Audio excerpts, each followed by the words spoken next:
Right, so now we're going to look at Islamic schools. There are madrassas and faith schools, so we'll look at the two different types. Firstly, let's go through what an Islamic school. So, for a Muslim, acquiring knowledge is a sacred duty. It's a duty to acquire knowledge.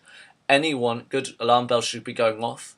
Anyone who searches for knowledge, God will make easy for him the way of paradise. So you can argue, some Muslims will argue that it is a duty to acquire knowledge. Anyone who searches for knowledge, God will make for him an easy way to paradise, or the way to paradise. So that is a good quote and a good link to duty there. Um, so learning can help someone to become close to God because it gives them an understanding of Allah's will for them and the world that Allah has created for them. Therefore, learning is considered a form of worship because without knowledge, a Muslim would be unable to strive for Allah. And ignorance can lead to temptation and immorality, whereas knowledge helps a Muslim to live correctly. Let's look at drugs. If I know the effects of drugs, I'm not going to take them. If I don't know the effects of drugs, I'll just go, oh yeah, that's nice, I'm going to do that all the time, and then find myself an addict. So that's the kind of idea. Other quotes about wisdom. Oh, there's some brilliant ones. Allah grants wisdom to who he pleases, and he to whom is granted wisdom receives an overflowing benefit. Allah grants wisdom to those he pleases, and he whom is granted wisdom receives an overflowing benefit. I might put that on one of my tables. A single scholar is more formidable against Satan than 1,000 devout persons. A single scholar is more formidable against Satan than 1,000 devout persons. So what's a madrasa? So a madrasa is the name of a Muslim school, often attached to a mosque, where young people go and study Islam, Arabic, and be taught to read the Quran. Larger schools also provide further education in subjects such as maths and science, history, law and theology, but it enables people to have a good understanding of Muslim civilizations to grow and develop. So, you gain an understanding of Muslim history as well as your Christian history or your Western history.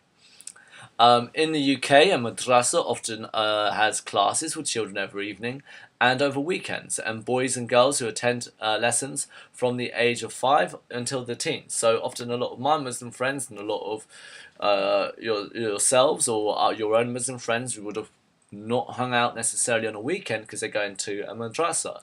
And classes are often led by a community leader, so it's a charitable thing to do. It's a good example of sadaqah to lead a madrasa over a weekend.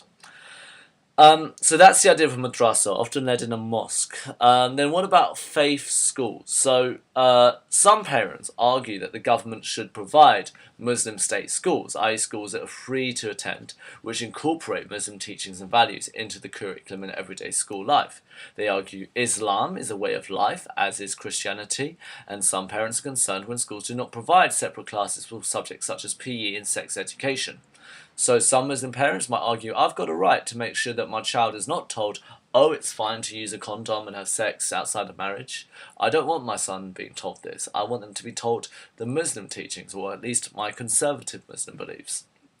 Also, there have been cases where Muslim girls have been prevented from wearing hijabs in school. Well, that seems to be going against a human right, a Muslim right, and therefore they should have the right to withdraw themselves from those schools. Also, some school meals may not always provide halal food. Islam has strict guidelines in the interaction between males and females. If I'm not getting halal meat from my school, surely that could be seen to be an issue. So these are arguments for having faith schools. You've got a duty to follow Islam, the self-discipline, the duty that is required within a Muslim way of life. It implies that faith schools should be provided, or that parents should send their child to faith schools. However, at the same time, there could be the concerns of this leading to religious discrimination, because it separates Muslims going to faith schools from non-Muslims going to secular schools or other schools, yeah? Also, there could be the issue of there being racial discrimination. Let's say I am in an area where there is a large, say, Somalian or Bengali community, and there is then the rest of the community is white and British, and those people are not Muslim. Not saying that they can't be Muslim, but there is a lower proportion of that race being Muslim. Then you're actually separating races as well, and that could be seen to be wrong. So surely it's better for those races to mix and those religions to mix, so we can gain a better understanding of each other. Isn't it so fantastic at Peckham that we have so many different faiths? I just love teaching people of different faiths and different races. I find it so enriching, and I think it's enriching for all of us. But at the same time, maybe that sacrifice needs to be made to make sure that your child has a Muslim way of life, or to really ensure that. Other people might see this as going against being an indoctrination. There should be no compulsion in religion. You should not be forced to be a Muslim. It's a child's decision. So if I'm sending a child to a Muslim school, in some regards I could be indoctrinating that child, forcing them to believe Islam when it's the child's choice ultimately to make their decision as they grow up.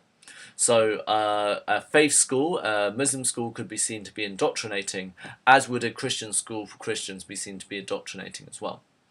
So that kind of idea is also interesting. Others would say on the counter-argument, no, there's a duty to spread the message of Islam, and faith schools can allow that to occur. There's no reason for a faith school to not include or accept Christian or non-Christian, non-Muslim students. It's an interesting thing to think about. So lots to debate about there. A really interesting topic, faith schools. There are issues of there being corrupt madrassas and corrupt faith schools as well.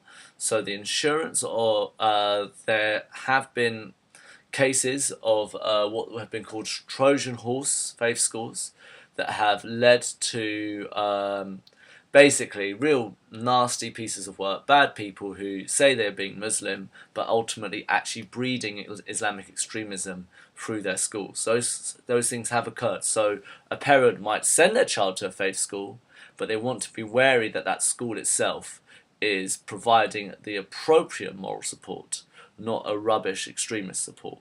And a responsible Muslim parent who wants to send their child to a faith school, I'm sure, would ensure that.